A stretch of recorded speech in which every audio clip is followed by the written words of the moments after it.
Hello students, स्वागत है आपका जनरल नॉलेज क्लासेस जीकेसी पर। स्टूडेंट्स, इस क्लास में हम कवर करेंगे राष्ट्रपति से जुड़े हुए आगे के क्वेश्चंस। तो चलिए देखते हैं।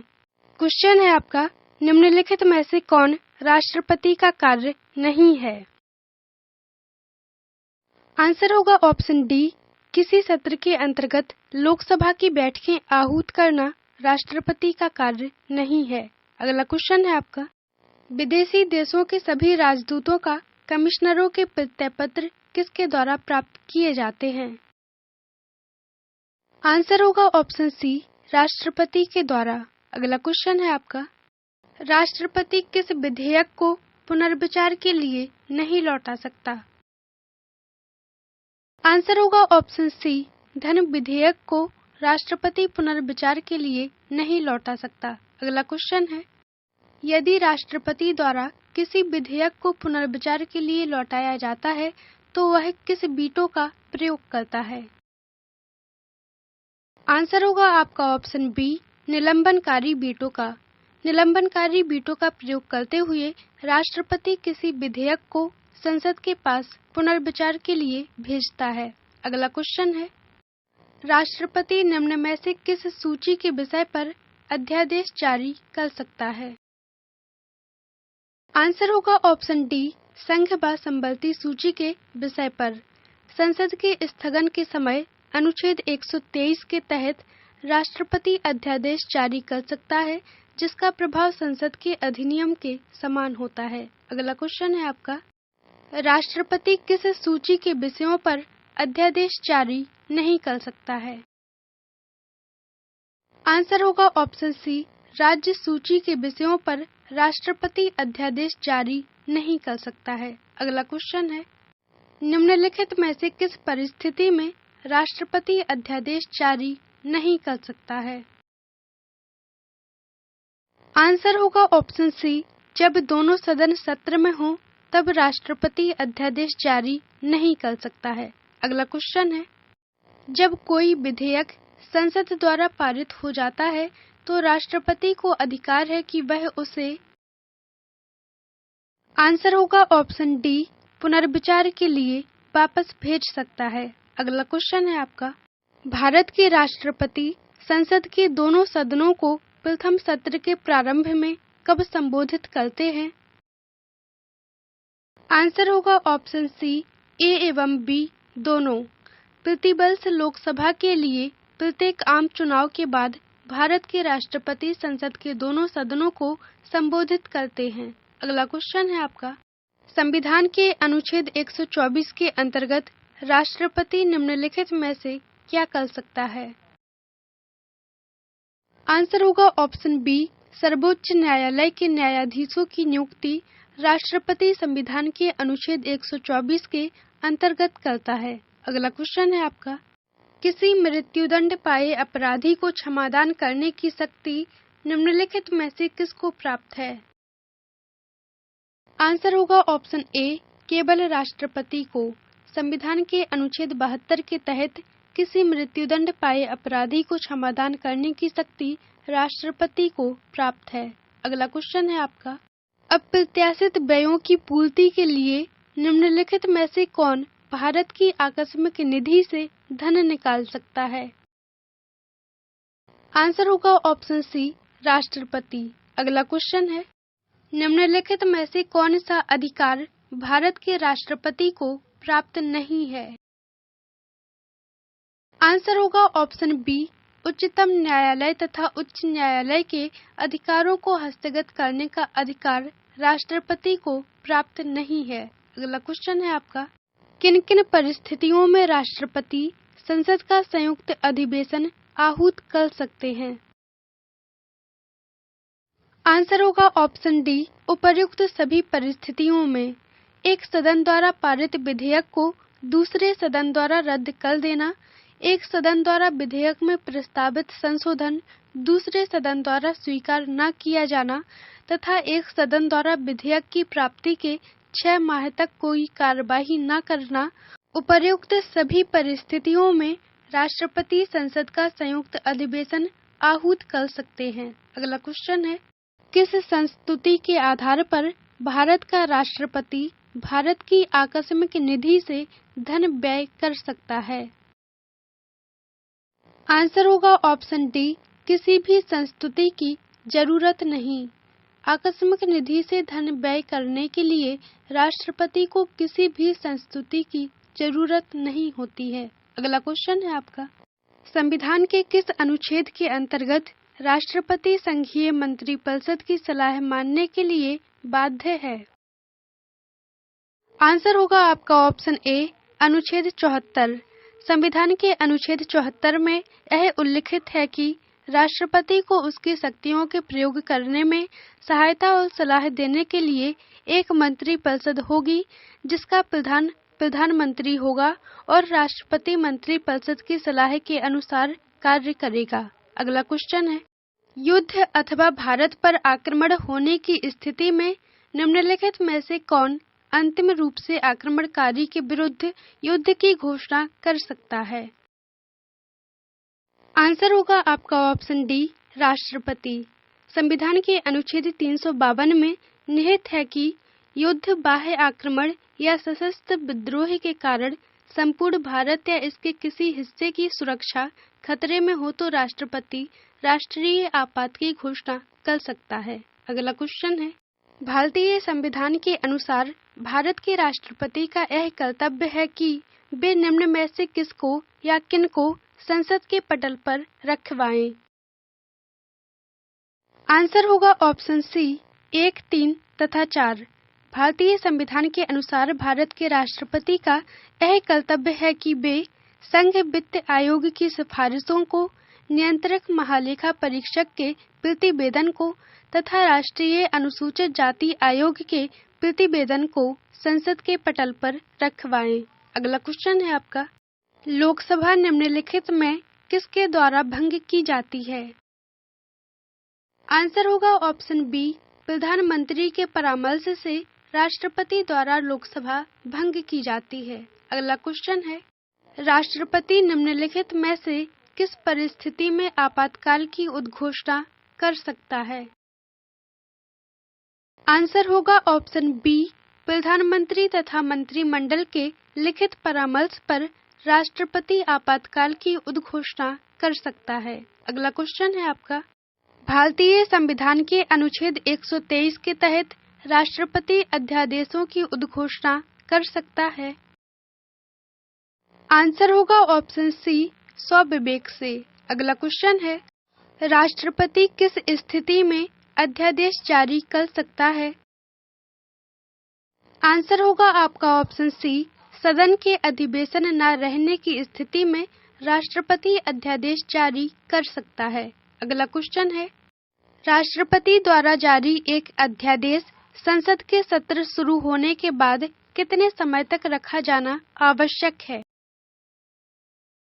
आंसर होगा ऑप्शन बी, 6 सप्ताह तक। अध्यादेश के अधिसूचित होने के बाद इसे संसद की पुनः बैठक के 6 सप्ताह के भीतर संसद द्वारा अनुमोदित किया जाना आवश्यक है।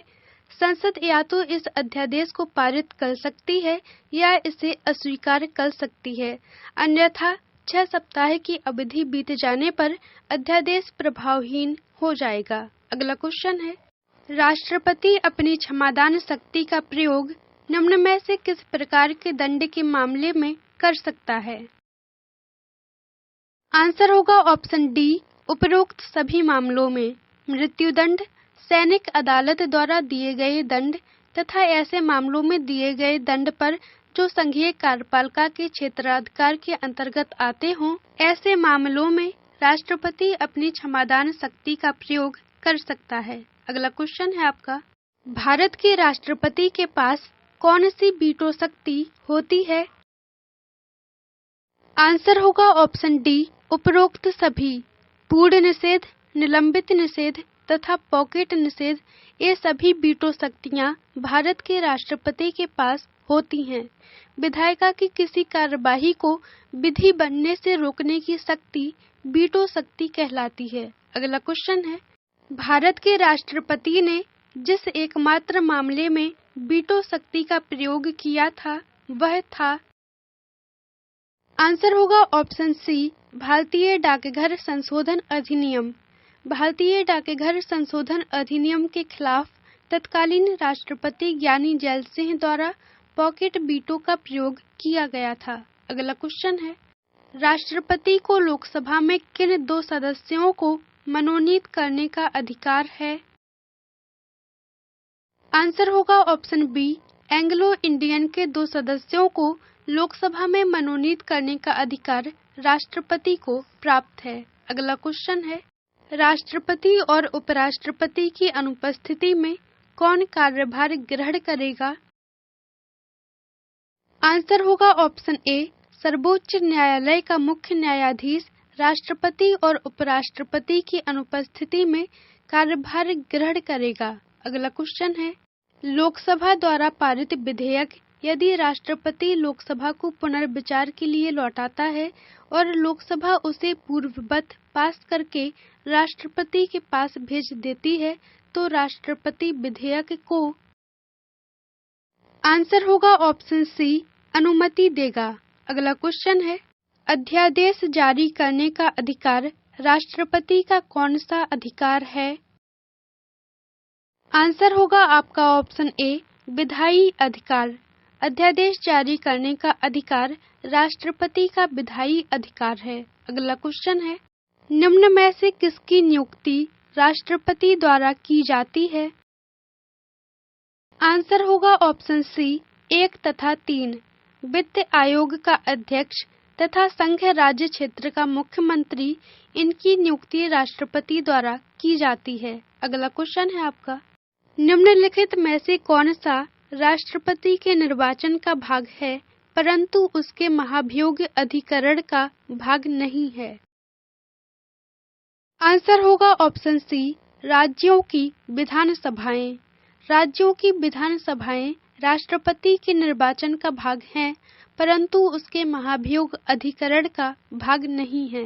अगला क्वेश्चन है, राष्ट्रपति के उम्मीदवार के लिए क्या आवश्यक नहीं है? आंसर होगा ऑप्शन बी, पढ़ा लिखा होना राष्ट्रपति के उम्मीदवार के लिए आवश्यक नहीं है। अगला क्वेश्चन है, राष्ट्रपति के निर्वाचन में राज्य का मुख्यमंत्री मतदान के लिए पात्र नहीं होता है यदि? आंसर होगा ऑप्शन सी, वह राज्य विधानमंडल में उच्च सदन यानी विधान परिषद का सदस्य हो। अगला क्वेश्चन है, भारत के राष्ट्रपति के पद से संबंधित निम्न में से कौन से कथन सही हैं? आंसर होगा आपका ऑप्शन बी, 1 तथा 4। राष्ट्रपति को विशेष मामलों में किसी अपराधी को क्षमादान करने की शक्ति है तथा राष्ट्रपति को आंग्ल भारतीय समुदाय के 2 सदस्य लोकसभा में नाम निर्देशित करने की शक्ति है। अगला क्वेश्चन है, भारत एक गणतंत्र है, इसका अर्थ है? आंसर होगा ऑप्शन सी, भारत में वंशानुगत शासन नहीं है, यह भारत एक गणतंत्र है का अर्थ है। अगला क्वेश्चन है आपका, भारत में राष्ट्रपति चुना जाता है? आंसर होगा ऑप्शन डी, निर्वाचित सांसदों व विधानसभा सदस्यों द्वारा भारत में राष्ट्रपति चुना जाता है। अगला क्वेश्चन है, भारत के राष्ट्रपति के निर्वाचन के संदर्भ में निम्नलिखित कथनों पर विचार कीजिए। उपर्युक्त कथनों में से कौन सा या कौन से कथन सही हैं? आंसर होगा आपका ऑप्शन ए, केवल पहला कथन सही है। प्रत्येक एमएलए के वोट का मूल्य अलग अलग राज्य में अलग अलग होता है। अगला क्वेश्चन है, राष्ट्रपति के चुनाव में विवाद होने पर किसकी सलाह ली जाती है? आंसर होगा ऑप्शन सी, सर्वोच्च न्यायालय की। अगला क्वेश्चन है आपका, राष्ट्रपति को भत्ते के अलावा प्रतिमाह कितना वेतन प्राप्त होता है? आंसर होगा ऑप्शन ए, 5 लाख रुपए। अगला क्वेश्चन है, नामांकन के समय राष्ट्रपति पद के उम्मीदवार को जमानत के तौर पर कितना रुपया जमा करना पड़ता है? आंसर होगा ऑप्शन सी, 15,000 रुपया। जमानत के तौर पर 15,000 रुपए राष्ट्रपति पद के उम्मीदवार को या तो निर्वाचन अधिकारी के पास या भारतीय रिजर्व बैंक में जमा कराने होते हैं। अगला क्वेश्चन है, राष्ट्रपति को पेंशन के रूप में आजीवन कितना रुपया प्रति वर्ष मिलता है? आंसर होगा ऑप्शन डी, 9 लाख रुपए। अगला क्वेश्चन है आपका, भारत का राष्ट्रपति किसका एक अभिन्न अंग है? आंसर होगा ऑप्शन ए, संसद का। भारत की संसद का निर्माण लोकसभा, राज्यसभा और राष्ट्रपति से मिलकर होता है तथा ये तीनों संसद के अभिन्न अंग हैं। अगला क्वेश्चन है, एक विधेयक जो संसद में प्रस्तुत किया जाता है कौन सी क्रिया के बाद अधिनियम बन जाता है? आंसर होगा ऑप्शन बी, जब राष्ट्रपति अपनी सहमति दे देता है। संविधान के अनुच्छेद 111 में विधेयकों पर राष्ट्रपति की अनुमति से संबंधित उपबंध किए गए हैं। इसके अनुसार एक विधेयक जो संसद में प्रस्तुत किया जाता है अधिनियम तभी बन पाता है जब राष्ट्रपति अपनी सहमति दे देता है। अगला क्वेश्चन है आपका, जब राष्ट्रपति एवं उपराष्ट्रपति का पद खाली हो तो भारत के राष्ट्रपति के पद पर कौन होता है? आंसर होगा ऑप्शन बी, भारत का मुख्य न्यायाधीश। अगला क्वेश्चन है, भारत के निम्नलिखित राष्ट्रपतियों में से कौन एक कुछ समय के लिए गुट निरपेक्ष आंदोलन के महासचिव भी थे? आंसर है ऑप्शन सी, ज्ञानी जैल सिंह। अगला क्वेश्चन है, भारत के प्रथम मुस्लिम राष्ट्रपति कौन थे? आंसर होगा option B, doctor Zakir Hussain. Doctor Zakir Hussain Bharat के तीसरे राष्ट्रपति तथा पहले मुस्लिम राष्ट्रपति थे। अगला क्वेश्चन है आपका, भारत के राष्ट्रपति के निर्वाचन संबंधित निम्न कथनों में से कौन सा सही है? आंसर है ऑप्शन सी, 1, 2 तथा 3। 35 वर्ष की आयु से ऊपर का कोई व्यक्ति भारत के राष्ट्रपति के रूप में निर्वाचन के पात्र है। भारत का राष्ट्रपति एक से अधिक अवधि के लिए पुनः निर्वाचन का पात्र है तथा कोई व्यक्ति यदि लाभ का पद धारण करता है तो वह भारत के राष्ट्रपति के लिए निर्वाचन का पात्र नहीं है।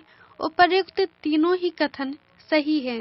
अगला क्वेश्चन है, लाभ के पद का निर्णय कौन करेगा? आंसर है ऑप्शन बी, संघीय संसद लाभ के पद का निर्णय करती है। अगला क्वेश्चन है, निम्नलिखित में से किसी भौगोलिक क्षेत्र को अनुसूचित क्षेत्र घोषित करने का संवैधानिक अधिकार किसको है? आंसर होगा आपका ऑप्शन डी, राष्ट्रपति को। अगला क्वेश्चन है, भारतीय संविधान के 70वें संशोधन द्वारा भारत के राष्ट्रपति के चुनाव में जिन 2 केंद्र शासित प्रदेशों को भाग लेने का अधिकार दिया गया है वे हैं। आंसर है ऑप्शन बी, दिल्ली तथा पुदुचेरी। अगला क्वेश्चन है आपका, भारतीय गणतंत्र का वह कौन सा राष्ट्रपति था जो सदा भारतीय धर्मनिरपेक्षता को सर्वधर्म समभाव कहता रहा? आंसर है option A, doctor S Radhakrishna.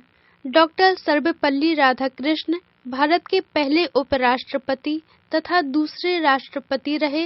इन्होंने सदा भारतीय धर्मनिरपेक्षता को सर्वधर्म समभाव कहा। अगला क्वेश्चन है, भारत सरकार का संवैधानिक अध्यक्ष कौन है? आंसर होगा ऑप्शन ए, राष्ट्रपति। अगला क्वेश्चन है आपका, भारत के पहले राष्ट्रपति के रूप में डॉक्टर राजेंद्र प्रसाद का चुनाव किया गया था। आंसर है ऑप्शन सी, संविधान सभा द्वारा डॉक्टर राजेंद्र प्रसाद को भारत के पहले राष्ट्रपति के रूप में चुना गया था। अगला क्वेश्चन है, यदि भारतीय उपराष्ट्रपति अपना पदत्याग करने का निर्णय लेते हैं तो वे अपना त्यागपत्र किसे संबोधित करके लिखेंगे? आंसर होगा ऑप्शन डी, राष्ट्रपति को। अगला क्वेश्चन है, भारत के प्रथम राष्ट्रपति कौन थे? आंसर होगा option B, doctor Rajendra Prasad. अगला क्वेश्चन है, भारत का राष्ट्रपति आनुपातिक प्रतिनिधित्व पद्धति के अनुसार एकल संक्रमणीय मत द्वारा निर्वाचित होता है। इसका निहितार्थ है कि आंसर है ऑप्शन ए, निर्वाचित संसद सदस्यों और राज्य के विधानसभा सदस्यों के मतों की संख्या भिन्न भिन्न होती है। अगला क्वेश्चन है, भारत के राष्ट्रपति पर महाभियोग लगाने का अधिकार है। आंसर है ऑप्शन सी, संसद के दोनों सदनों को भारत के राष्ट्रपति पर महाभियोग लगाने का अधिकार है। अगला क्वेश्चन है, भारत में राष्ट्रपति राज्यसभा के कितने सदस्यों को मनोनीत कर सकता है? आंसर होगा ऑप्शन सी, 12 सदस्यों को। राष्ट्रपति द्वारा साहित्य, विज्ञान, कला, सामाजिक सेवा तथा खेल जगत में बेहतरीन काम करने वाले 12 सदस्यों को राज्यसभा में मनोनीत किया जाता है। अगला क्वेश्चन है, निम्नलिखित में से कौन हमारे देश के दोनों में से किसी भी सदन का सदस्य नहीं होता है? आंसर है ऑप्शन सी, राष्ट्रपति। राष्ट्रपति संसद का अभिन्न अंग होता है, लेकिन वह किसी सदन का सदस्य नहीं होता। अगला क्वेश्चन है आपका, युद्ध की घोषणा या शांति का फैसला करने में कानूनी रूप से सक्षम है? आंसर है ऑप्शन ए, राष्ट्रपति। अगला क्वेश्चन है, भारत में केंद्रीय मंत्रियों को गोपनीयता की शपथ किसके द्वारा दिलवाई जाती है? आंसर होगा आपका ऑप्शन बी, भारत के राष्ट्रपति द्वारा। अगला क्वेश्चन है, संविधान के अनुसार निम्नांकित में से क्या शब्दशः भारत के राष्ट्रपति की शक्ति नहीं है? आंसर है ऑप्शन सी, संसद के सदनों को संदेश भेजना। अगला क्वेश्चन है, डॉक्टर राजेंद्र प्रसाद कितने वर्ष तक राष्ट्रपति रहे? आंसर होगा ऑप्शन सी, 12 वर्षों तक। अगला क्वेश्चन है आपका, इनमें से किसने भारतीय गणतंत्र के 12वें राष्ट्रपति के रूप में कार्य किया था? आंसर होगा आपका ऑप्शन ए, प्रतिभा देवी सिंह पाटिल। प्रतिभा देवी सिंह पाटिल भारत की पहली महिला राष्ट्रपति एवं 12वीं राष्ट्रपति रहीं। अगला क्वेश्चन है, निम्नलिखित में से कौन भारत के राष्ट्रपति के चुनाव में भाग नहीं लेता? आंसर होगा ऑप्शन डी, विधान परिषद। विधान परिषद भारत के राष्ट्रपति के चुनाव में भाग नहीं लेता। राष्ट्रपति के चुनाव में संसद के दोनों सदनों के निर्वाचित सदस्य, राज्य विधानसभा के निर्वाचित सदस्य तथा दिल्ली और पुदुचेरी विधानसभा के निर्वाचित सदस्य भाग लेते हैं। अगला क्वेश्चन है, भारतीय संविधान के अनुसार कार्यपालिका का प्रमुख कौन है? आंसर है ऑप्शन सी, राष्ट्रपति। अगला क्वेश्चन है आपका, निम्न राष्ट्रपतियों ने जिस क्रम में सेवा की उसमें निम्न में से कौन सा क्रम सही है? आंसर है ऑप्शन बी, एन.एस. रेड्डी यानी नीलम संजीव रेड्डी भारत के 6वें राष्ट्रपति, ज्ञानी जैल सिंह भारत के 7वें राष्ट्रपति, आर वेंकटरमण भारत के 8वें राष्ट्रपति तथा डॉक्टर शंकर दयाल शर्मा भारत के 9वें राष्ट्रपति रहे। अगला क्वेश्चन है, निम्नलिखित में से किसे महाभियोग की प्रक्रिया द्वारा हटाया जा सकता है? आंसर होगा ऑप्शन डी, भारत के राष्ट्रपति को महाभियोग की प्रक्रिया द्वारा हटाया जा सकता है। अगला क्वेश्चन है, भारतीय संविधान का कौन सा अनुच्छेद भारतीय राष्ट्रपति को संसद के अवकाश के समय अध्यादेश लागू करने का अधिकार देता है? आंसर होगा आपका ऑप्शन ए, अनुच्छेद 123। अगला क्वेश्चन है, जब राजीव गांधी ने प्रधानमंत्री पद की शपथ ली थी उस समय भारत के राष्ट्रपति कौन थे?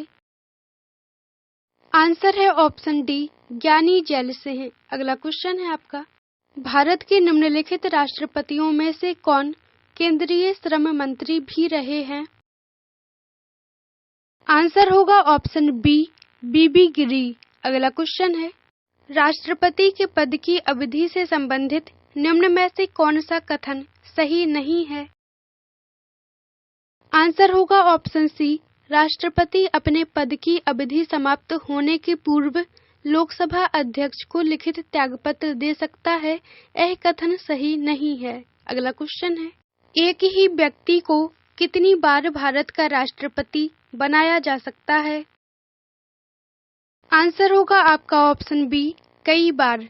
एक ही व्यक्ति को कई बार भारत का राष्ट्रपति बनाया जा सकता है। अगला क्वेश्चन है, दो अवधि के लिए भारत के राष्ट्रपति कौन थे? आंसर होगा option B, doctor Rajendra Prasad. Doctor Rajendra Prasad लगातार 2 बार भारत के राष्ट्रपति रहे। स्टूडेंट्स, आपका जो टॉपिक था राष्ट्रपति कंप्लीट हो चुका है। मिलते हैं नेक्स्ट क्लास में एक नए टॉपिक के साथ। तब तक के लिए ऑल द बेस्ट।